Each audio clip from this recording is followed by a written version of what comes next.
Well, howdy there, Internet people. It's Bo again. So, today we're going to provide a little update on Ukraine and we're going to talk about the race that's going on.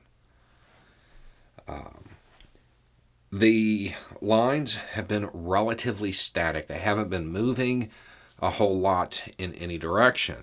The exception to that is around Kharkiv, depending on your preferred pronunciation there. Ukrainian forces mounted a counteroffensive that looks like it got 35, 40 kilometers, which isn't huge, but it's significant. It is significant enough that I would imagine soon you will start hearing people say, well, Ukraine can encircle the Russian troops at Izium.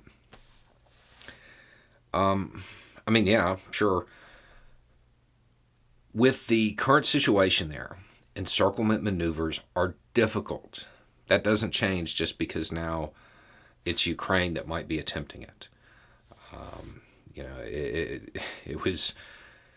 It would be hard for Russia to do it. It's going to be hard for Ukraine to do it. I don't see that as the likely next development from this. So that's the big news. Right now, there's not a lot of movement occurring. There's fighting, but not movement. Now, what is going on is a race. It's a race.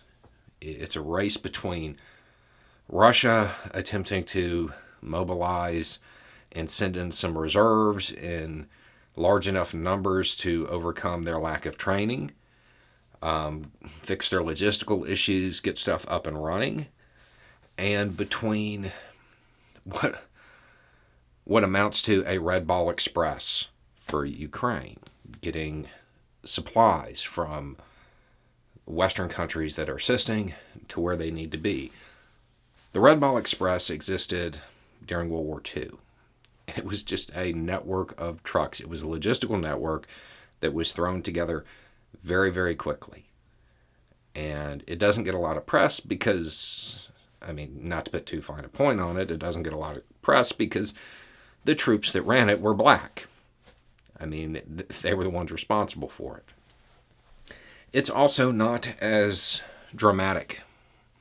But make no mistake about it, a lot of the famous battles that the Allies won during World War II would have been lost had this thing not existed, had this network not existed. The same thing is occurring right now. It's different. It's more clandestine in nature, but make no mistake about it, there are people out there trying to get the supplies there and making sure they don't run into roadblocks. That's what's going on. And that's the race. Now, if Ukraine can get the more sophisticated stuff to the front before Russia can sort out its problems, that's going to be huge. And that's probably going to be the next big development there. That's probably going to be the thing that really tips the scales one way or another. And we're just going to have to wait and see how that plays out and see what the next front will be. Because once somebody wins that race, there will start to be movement. And when that movement starts, it's probably going to shape the rest of the war. Anyway, it's just a thought. Y'all have a good day.